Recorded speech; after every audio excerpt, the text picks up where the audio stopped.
At the company dinner, I watched my business partner add something to my drink while talking to investors. He thought I didn't notice, but I switched our glasses when he turned away, and when he took a sip during his speech, I leaned back and smiled. That's when his presentation took an unexpected turn. I watched Marcus's hand hover over my wine glass. He thought I was distracted, laughing at some investor's joke across the room, playing the charming co-founder who'd spent 5 years building DataSync from a garage startup to a $47 million valuation. But I saw everything in the reflection of the floor-to-ceiling window behind him. The small vial, clear liquid, the quick pour, maybe 3 drops, hard to tell from the reflection. The way he stirred it with his index finger before sliding my glass back to its exact position on the white tablecloth, smooth, practiced, like he'd done it before. "Alex, you good?" Marcus appeared beside me 30 seconds later, all smiles and champagne enthusiasm. "Big night, man. Biggest night of our lives. Never better." I clinked my glass against his, watching his eyes, looking for guilt, finding nothing but excitement and something else I couldn't quite place. To partnership, he echoed. My hand didn't shake when I lifted the glass to my lips, didn't take a sip, just held it there long enough to make it look natural, then set it back down. Tonight was supposed to be our celebration. $20 million in Series B funding. DataSync's biggest milestone. Our ticket from scrappy startup to legitimate enterprise. Marcus was giving the keynote speech in 10 minutes. The big announcement to 40 investors, partners, and tech journalists gathered in this Peninsula Hotel ballroom. But he'd been acting strange for weeks. Secretive phone calls that ended abruptly when I walked into rooms. Closed-door meetings with investors I wasn't invited to, despite being co-founder and CTO. Documents on his laptop he'd close the second I glanced over. Late nights at the office when I knew he'd stopped coding years ago. Something was wrong, and now he'd just drugged my drink. I'd met Marcus 5 years ago at Tech Launch Accelerator, the 12-week program in San Francisco that promised to turn promising ideas into fundable companies. I was 26, fresh out of Stanford with a computer science PhD and a prototype for data synchronization software that could revolutionize how small businesses manage their information across platforms. Technical genius, zero business sense. Marcus was 28, MBA from Wharton, 3 years at Goldman Sachs, and the kind of charisma that made investors reach for their checkbooks. He had the business acumen I lacked. I had the technical expertise he needed. We were perfect partners. We'd built DataSync together, literally together, working 18-hour days in Marcus's studio apartment in the Mission District, surviving on ramen and cold brew, and the absolute certainty that we were building something that mattered. We'd landed our first 10 clients in month 3, then our first 100 by year 1, then our first 1,000 by year 2. The revenue grew, the team grew. We moved from the apartment to a real office in Soma with exposed brick and a ping-pong table and all the startup trappings we'd once made fun of. By year 3, we had 60 employees and $8 million in annual recurring revenue. By year 4, we'd hit $23 million. Now year 5, we were projecting $45 million.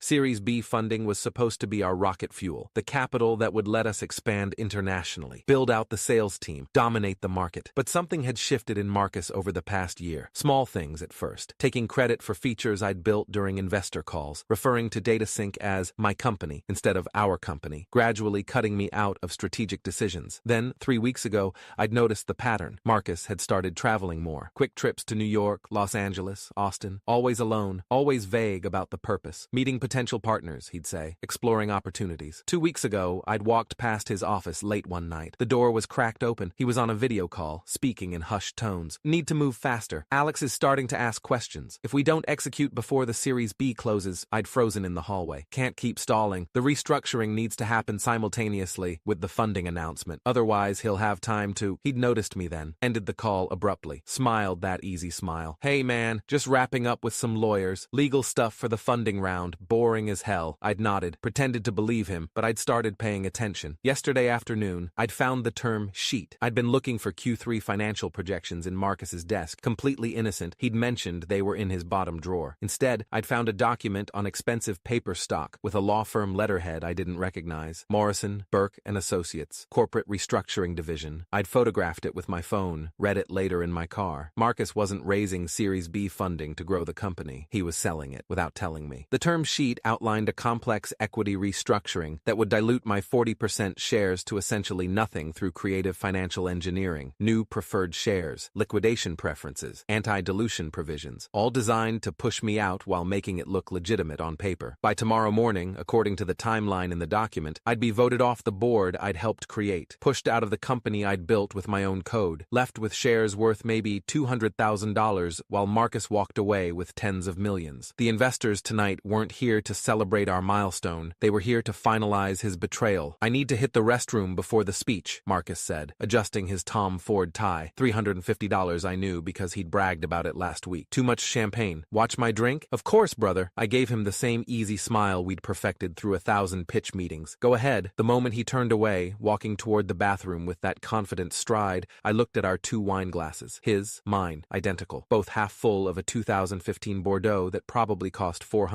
a bottle. One of them was poisoned. My heart hammered against my ribs. My palms were slick with sweat, but my hands stayed steady when I reached out and switched the glasses. One smooth movement, his glass to my place setting, mine to his. The tablecloth was crowded enough. Wine glasses, water glasses, champagne flutes, appetizer plates, that anyone watching would just see hands moving. Natural, casual. This was insane. This was potentially illegal. This could destroy everything, but so could drinking whatever Marcus had just put in my wine. I sat back, picked up my phone, pretended to check emails while my pulse hammered in my ears. What had he put in the drink? Rohypnol? Some kind of sedative? Something to make me disoriented and compliant while he presented restructuring paperwork I'd be too confused to understand? Marcus returned 3 minutes later, grabbed his glass, my glass, the one I'd been holding 5 minutes ago, and took a long sip. Showtime, he said, his eyes bright with anticipation, with something that looked almost like excitement. He thought he was about to drug me, thought he'd watch me get disoriented and confused during his big announcement, too impaired to object when they presented the restructuring terms I'd sign away in my pharmaceutical haze. The lights dimmed, soft jazz faded out. A spotlight illuminated the small stage at the front of the ballroom. Marcus walked to the podium with perfect posture, confident, practiced, the consummate businessman about to close the deal of his life. I found a seat in the back row, away from the main investor tables, away from the journalists, somewhere I could watch everything unfold without being watched myself. Perfect view. Good evening, everyone. Marcus's voice boomed through the sound system, confident and commanding. Thank you for being here tonight to celebrate DataSync's incredible journey. Polite applause rippled through the room. Some investors were already back on their phones, checking emails, half present at yet another startup celebration. 5 years ago, my partner Alex Chen and I had a vision. He gestured toward me with practiced magnanimity. I waved, played my part, the technical co-founder who let the business guy do the talking. We wanted to revolutionize data management for small businesses, make enterprise-level synchronization accessible to companies that couldn't afford the big legacy systems. More applause. A journalist's camera flashed, probably TechCrunch. They loved these stories. And tonight, Marcus continued, his smile widening, I'm thrilled to announce the next phase of DataSync's evolution, a phase that will transform us from a promising startup into a market-dominating force. I leaned back in my chair, crossed my arms, waited. This was it, the betrayal speech, the big revelation that would frame my removal as strategic restructuring or leadership evolution or whatever corporate euphemism he'd workshopped with his new lawyers. Tonight I'm thrilled to... Marcus paused, blinked hard, touched his temple like he was fighting off a headache. The room shifted slightly. A few people noticed, most didn't. Tonight I'm thrilled to... Another pause, longer this time. He squinted at the teleprompter like the words were swimming. To announce, his face flushed red, not embarrassment red, medical red. Sweat beaded on his forehead despite the aggressive air conditioning. Are you all right? Jennifer Hartwell called from the front table, lead investor from Cascade Ventures, the woman who'd written the $8 million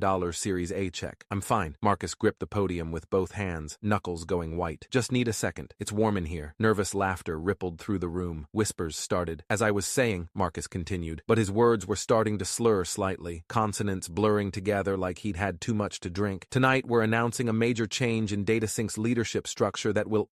He squinted at his notes. The papers trembled in his hands, in a way that benefits everyone involved in his pupils were massive, dilated beyond anything normal. Even from the back row, I could see it. 2 black pools where his eyes should be, swallowing the hazel I'd known for 5 years. I'm sorry. Marcus touched his face like he was checking if it was still attached to his skull. I'm not feeling... Something's wrong. Something's very wrong. Maybe we should take a break, Jennifer Hartwell suggested, already standing. She was mid-40s, partner at one of Silicon Valley's top VC firms, and clearly knew when a pitch was going catastrophically sideways. No, I'm fine. Marcus straightened with visible effort, shook his head like he could shake off whatever was happening to him, took another long sip of wine. Bigger mistake. Whatever he'd put in that glass, whatever pharmaceutical cocktail he'd planned to use on me, was hitting him in waves now. I could see it in real time. The way his expression softened, turned dreamy, lost the careful control he always maintained in public. His mask was slipping. I need to tell you all something. His voice changed, slower, more languid, like he was talking through honey. Something I've been hiding from everyone. The room went completely silent. Jennifer Hartwell sat back down slowly. Every phone in the room turned off. Every eye focused on the stage. Every investor, journalist, and partner suddenly paying full attention. I've been lying, Marcus said. He actually laughed. laughed, a loose, inappropriate sound that echoed through the speakers. To everyone, to Alex, to all of you, to the board, to the press, to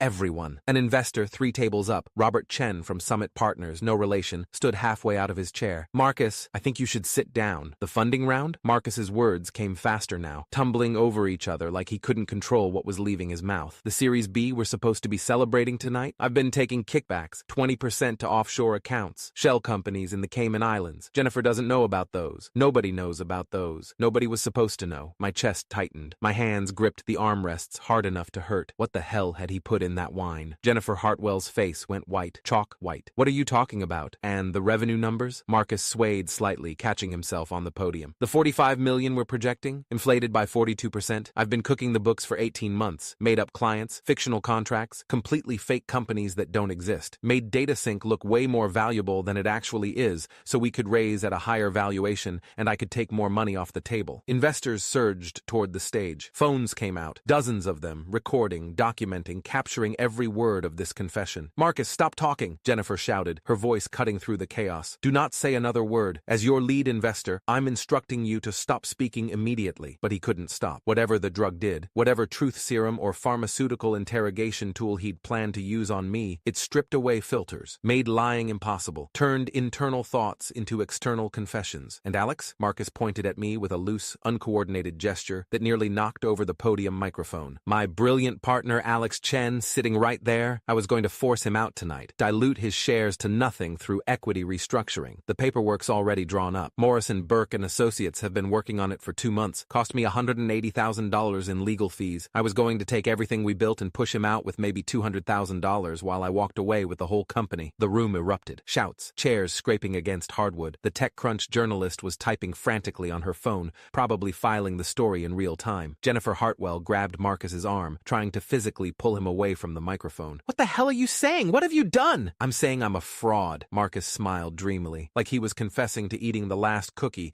instead of securities fraud in front of 40 witnesses. A complete fraud, and I drugged Alex's drink tonight with Rohypnol and something else I bought on the dark web. I don't remember the name. Some research chemical from a vendor in Prague. Wanted him disoriented for the signing, confused, compliant, easy to manipulate. My lawyer said if he signed the restructuring papers while impaired, we could argue he knew what he was agreeing to, and hotel security moved in. 2 large men in black suits, professional security, not our people, flanked the stage with the practiced efficiency of people who'd handled situations exactly like this before. Marcus tried to pull away, but his coordination was completely gone. His legs weren't working right. Wait, why am I telling you this? These thoughts were supposed to stay inside my head. Why can't I stop talking? What's happening to me? Get him off the stage, Jennifer snapped, her voice cutting through the chaos like a blade. And someone call our lawyers. Right now. Everyone shut off your recordings. Attorney-client privilege applies here. Too late. Way too late for that. They dragged Marcus toward the side exit. He was still talking, still confessing, physically incapable of stopping himself. Something about offshore accounts in Singapore and fake vendor invoices,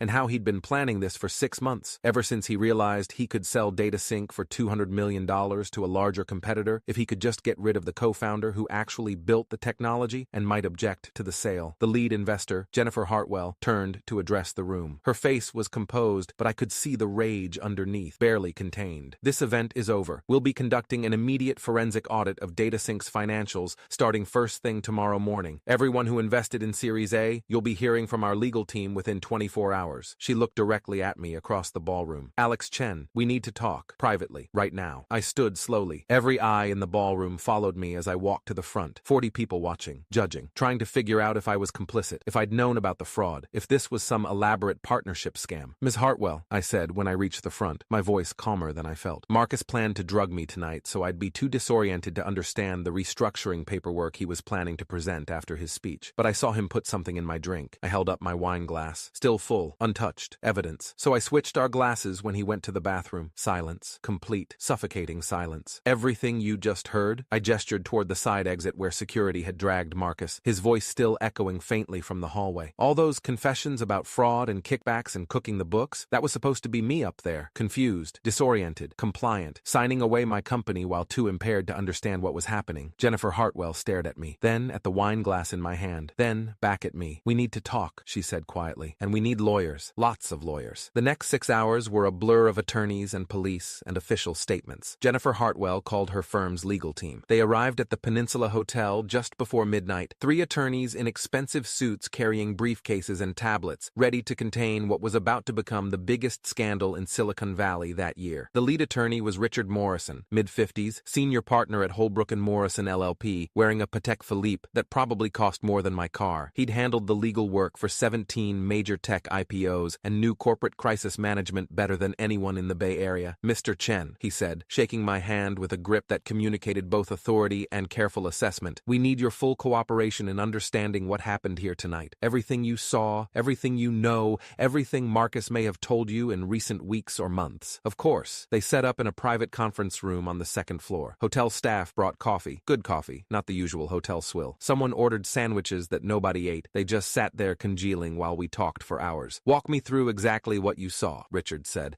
legal pad open, Mont Blanc pen poised. "Start with the moment you noticed Marcus near your wine glass." I told him everything, watching Marcus in the window reflection, the small vial, the practiced pour, the way he'd stirred it with his finger, the decision to switch glasses, Marcus's behavior during the speech, the confessions that kept pouring out of him like water from a broken dam. "Did you take a sample of the drugged wine?" Richard asked, making careful notes. "No, amateur mistake. I didn't think that far ahead. I was just reacting, trying to protect myself. I wasn't thinking about evidence collection." "Understandable," Richard said, though his tone suggested it was anything but. "But it makes prosecution more difficult without physical evidence of the drugging. However," he made more notes, "we may not need it. The hotel has security cameras throughout the ballroom. They'll show Marcus at your table when you were across the room. Show him touching your glass. That's circumstantial, but compelling." "What about his confessions?" I asked. "Everything he said on stage. The fraud, the kickbacks, the plan to force me out. Isn't that evidence?" The second attorney, woman, early 40s, angular glasses that made her look severe, looked up from her tablet. "That's complicated. His statements were made under the influence of an intoxicating substance he didn't knowingly consume. Defense will argue involuntary intoxication, that anything he said while drugged is inadmissible. But he drugged himself," I said. "He took the substance voluntarily, even if he didn't know which glass it was in." "Self-administered involuntary intoxication," she said. "It's a gray area in criminal law. The prosecution will argue it's admissible because he voluntarily possessed and administered the substance. Defense will argue it's inadmissible because he didn't intend to consume it himself. It'll be up to the judge." Jennifer Hartwell leaned forward, her exhaustion showing through her professional composure. "Alex, we need to know, were you aware of any financial irregularities before tonight? Any indication Marcus was cooking the books?" "No," I met her eyes directly. "I handle the technical side, architecture, development, product. Marcus handled operations and finance. That was our division of labor from day one. I trusted him completely." "But you found the restructuring paperwork yesterday," Richard said, "in his desk. What made you look there?" "I was looking for Q3 financial projections. He'd mentioned they were in his bottom drawer. I found the term sheet from Morrison, Burke and Associates instead." "And you didn't confront him?" "I was going to, tonight, after the announcement. I wanted to understand what was really happening before I accused him of anything. I thought maybe there was some explanation, some business reason I wasn't seeing." Richard exchanged glances with Jennifer. Some silent communication I couldn't decode. "The confessions Marcus made on stage," Richard said carefully, "are extremely problematic for him. But they also potentially implicate the company in securities fraud. If he's been cooking the books for 18 months, every financial statement we've relied on is potentially fraudulent. That affects valuations, investment decisions, everything." At 1:30 in the morning, the police arrived. Detective Lisa Kowalski, Financial Crimes Division, SFPD. Late 40s, short gray hair, eyes that had seen every variety of white-collar crime Silicon Valley had to offer. She handed me a business card with her name and badge number embossed in official lettering. "Mr. Chen, I understand someone attempted to drug you tonight?" "Yes, my business partner, Marcus Reeves." "And where is Mr. Reeves currently?" "Hotel security took him to a room on the 3rd floor. He's being monitored by security staff. Still pretty out of it from whatever he took." Detective Kowalski nodded, making notes in a worn leather notebook. "I'll need your full statement. Then I'll need to interview Mr. Reeves, though anything he says while under the influence of an intoxicating substance may not be admissible in court. But the confessions he made on stage, there were 40 witnesses, recordings, video, potentially admissible if we can prove he voluntarily possessed and administered the substance, even if he didn't intend to consume it himself. It's complicated. We'll need to consult with the DA's office about the specific legal theory." She took my statement. Every detail, timeline, observations, the reflection in the window, the small vial, the practiced movement, the switching of glasses, Marcus's behavior during the speech, and the confessions that followed. "Mr. Chen, I have to ask, did you switch the glasses with intent to harm Mr. Reeves, to cause him to consume the substance he'd prepared?" I'd known this question was coming, had been preparing my answer for hours. "I switched them with intent to protect myself," I said carefully, choosing each word. "I didn't know what he'd put in the wine. I just knew it wasn't supposed to be there. I didn't want to drink it. As for what happened after that, Marcus choosing choosing to drink from that particular glass, that was his decision, not mine. That's a very careful answer, Detective Kowalski said. It's an honest answer. We'll see what the DA thinks. In the meantime, we need that hotel security footage, and we need to get Mr. Reeves to a hospital for a blood test and medical evaluation. Whatever he took, we need documentation for any potential criminal charges. At 20 minutes before 3 in the morning, Marcus was transported to UCSF Medical Center under police custody. I didn't go with him, didn't want to see him. The attorneys advised against any contact. Instead, I sat in the hotel conference room with Jennifer Hartwell while her legal team worked their phones, conducting damage control at 3 in the morning. I need to know the truth, Jennifer said when it was just the two of us, the attorneys having stepped out to make calls. All of it. No lawyer polish, no careful answers. How bad is the financial situation really? I honestly don't know, I said. Marcus handled the books. I built the product. That was always our split. But you must have seen something. Revenue reports, client numbers, board presentations. I pulled out my laptop from my bag. I'd brought it thinking we might need to show demos to investors, back when I thought tonight was actually a celebration. Opened DataSync's admin dashboard, the back-end system that tracked every client, every transaction, every data point in real time. This shows our actual client list, I said, turning the screen toward her. Real companies, real contracts, real recurring revenue. This is the source of truth, direct from our production database. Jennifer scrolled through the data, her expression growing darker with each page. This shows 847 active clients. Right. Marcus's investor deck, the one he sent us for Series B due diligence, showed 1,340 clients. My stomach dropped through the floor. What? The materials he sent last month. He claimed you had 1,340 enterprise clients with an average contract value of $34,000 annually. That's how we arrived at the $47 million valuation. I did the math. 847 times $34,000 was $28.8 million. 1,340 times $34,000 was $45.6 million. The difference was nearly $17 million in fictional annual recurring revenue. He made up almost 500 clients, I said quietly. At least, Jennifer's jaw tightened visibly, which means our entire valuation was based on fraudulent data, which means my firm invested $8 million in Series A based on lies, which means every due diligence call, every board meeting, every financial projection, all built on fiction. I didn't know, I said, meeting her eyes. I swear to God, Jennifer, I had no idea he was doing this. She studied my face for a long moment, the kind of assessment that venture capitalists perfect over decades of evaluating founders. I believe you. You're either genuinely shocked or you're the best actor I've ever met, and I've met some impressive liars. But we're going to verify everything. Every client, every contract, every line of code. If this company is built on fraud, it's worthless, and everyone who invested loses everything. The technology is real, I said desperately. The actual product works. It does what we claim it does. The clients we do have are happy. We have renewal rates above 90%, NPS scores in the 70s. The fraud is all on the business side. The technology may be real, Jennifer agreed, but the financial foundation is quicksand. We need to figure out if there's any way to salvage this without destroying the legitimate business you've built underneath Marcus's lies. Jennifer Hartwell brought in forensic accountants the next morning. Deloitte, the serious people with forensic accounting practices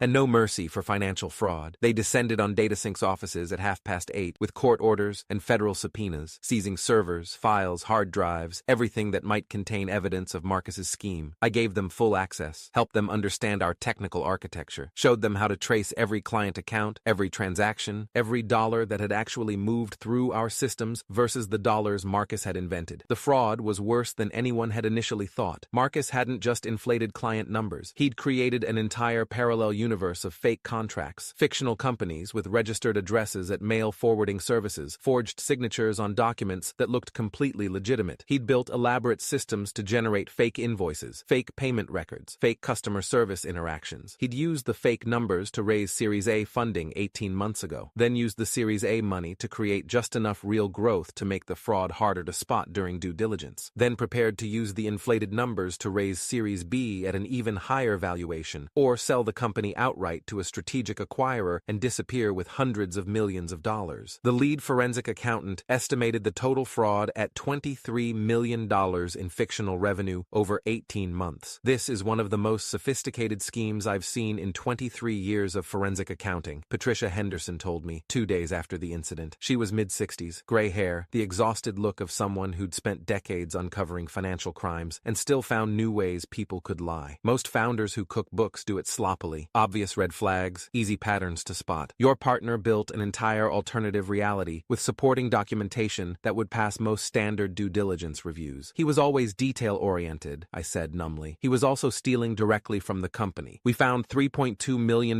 in unauthorized wire transfers to offshore accounts over the past year. Shell companies in the Caymans, British Virgin Islands, Singapore. He's been systematically looting DataSync while preparing his exit strategy. My hands wouldn't stop shaking. I shoved them in my pockets. Can the company survive this? Patricia looked at me with something that might have been sympathy. That depends on whether your investors want to salvage the legitimate business or cut their losses entirely. You've got real technology, real clients, real revenue. It's just 30% less than what Marcus claimed. The question is whether the fraud contaminated everything beyond repair, whether customers and partners will trust DataSync again after this. Marcus was arrested 4 days after the incident. Federal charges, securities fraud, wire fraud, attempted assault with a controlled substance. The DA's office had received the hospital blood test results, Rohypnol plus a research chemical called GHB17 that wasn't even FDA approved, apparently popular on dark web markets for its ability to make people highly suggestible while maintaining some cognitive function. Your partner tried to dose you with a pharmaceutical cocktail designed for interrogation purposes, Detective Kowalski explained when she called with the update. In combination with alcohol, the dose he prepared could have been fatal. You're extremely lucky you spotted him in that reflection. What happens now? He's being arraigned Monday morning, bail hearing, given the clear flight risk, offshore accounts, history of sophisticated deception,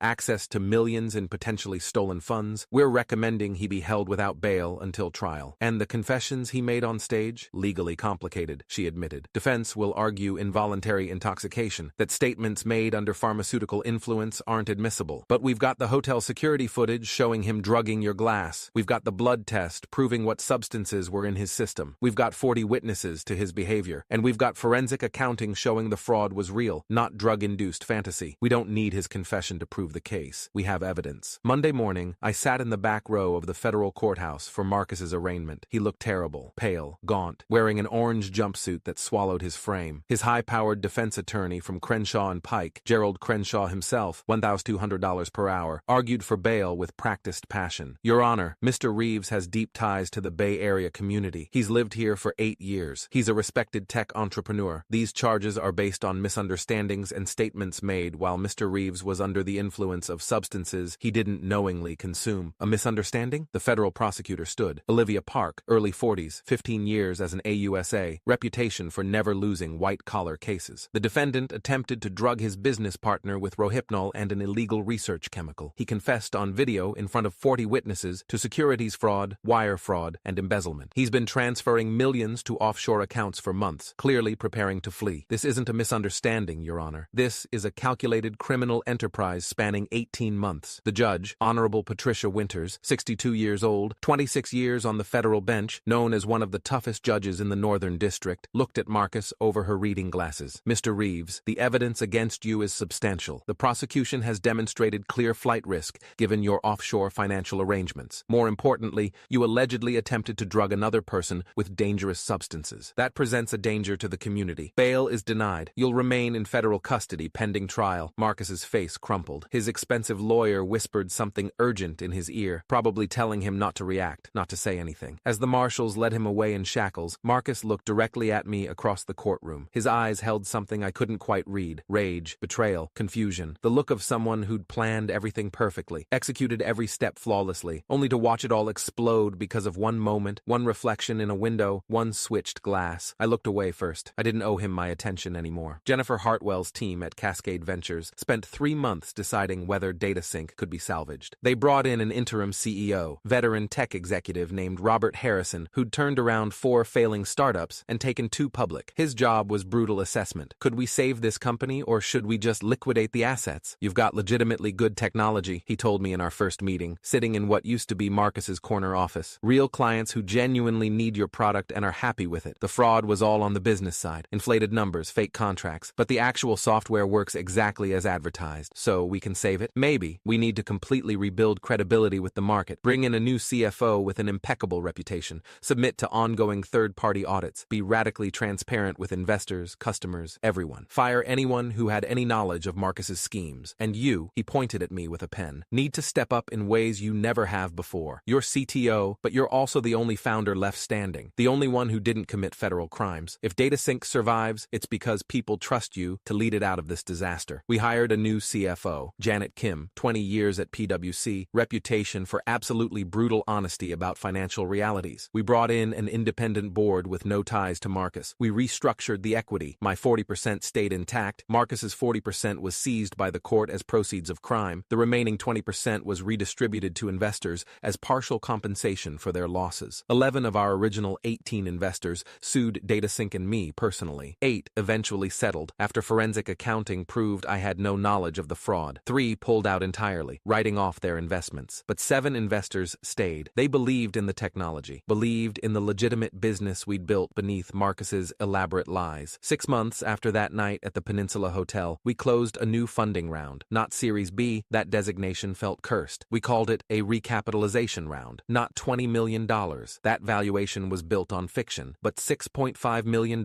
from investors who'd done brutal due diligence on the real numbers, who'd verified every single client contract personally, who knew exactly what they were buying. It was enough to survive. It was enough to rebuild. Marcus's trial happened 9 months after his arrest. Federal courthouse in San Francisco. Courtroom 4B. 3 weeks of testimony. Forensic accountants explaining the fraud in excruciating detail. Investors describing how they'd been deceived. Detective Kowalski presenting the evidence of attempted drugging. Hotel security footage showing Marcus at my table, his hand hovering over my wine glass, the suspicious movement. I testified on day 4. Mr. Chen, the prosecutor asked, when you saw Marcus Reeves put something in your wine glass, what went through your mind? Terror, I said honestly. Complete terror and confusion. We'd been partners for 5 years, best friends. I trusted him with my life, my career, everything. Seeing him drug my drink, watching it happen in that window reflection, it shattered everything I thought I knew about him. Why did you switch the glasses? Self-preservation. Pure survival instinct. I didn't know what he'd put in the wine. I didn't know what he was planning. I just knew I couldn't drink it. Did you intend for Mr. Reeves to consume the drugged wine himself? I'd practiced this answer with my own attorney for hours. I intended to protect myself, I said carefully, clearly, looking directly at the jury. What happened after that, Marcus choosing to drink from that particular glass, that was his choice. I didn't force him to drink anything. He made that decision himself. The defense attorney, Gerald Crenshaw, still charging $200 per hour to defend the indefensible, tried to paint me as calculated, vindictive, someone who'd switched the glasses not to protect myself, but to destroy my partner in some elaborate revenge scheme. Isn't it true you'd discovered the restructuring paperwork the day before the dinner? Yes. And you were angry about being pushed out of your own company? I was hurt and confused. Not angry enough to poison anyone, but hurt enough to switch the glasses? Hurt enough to let your partner consume dangerous drugs while 40 people watched? I didn't let him do anything, I said firmly. He drugged that wine himself. He brought those substances to the dinner. He made the decision to pour them into a glass. All I did was make sure he couldn't drug me. What he did after that was his responsibility, not mine. The jury deliberated for 11 hours over 2 days. Guilty on all counts. Securities fraud, wire fraud, attempted assault with a controlled substance, conspiracy to commit fraud. The judge sentenced him to 12 years in federal prison and ordered restitution of $8.7 million to defrauded investors. Marcus didn't react when the sentence was read, just stared straight ahead, his face a carefully blank mask. As they let him out, he looked at me one last time. I looked back, and I didn't feel guilty, didn't feel vindicated, didn't feel anything except tired, just incredibly bone-deep tired. I still run DataSync. We're smaller now, more honest about our numbers, more careful about growth. We have 891 real clients, $31 million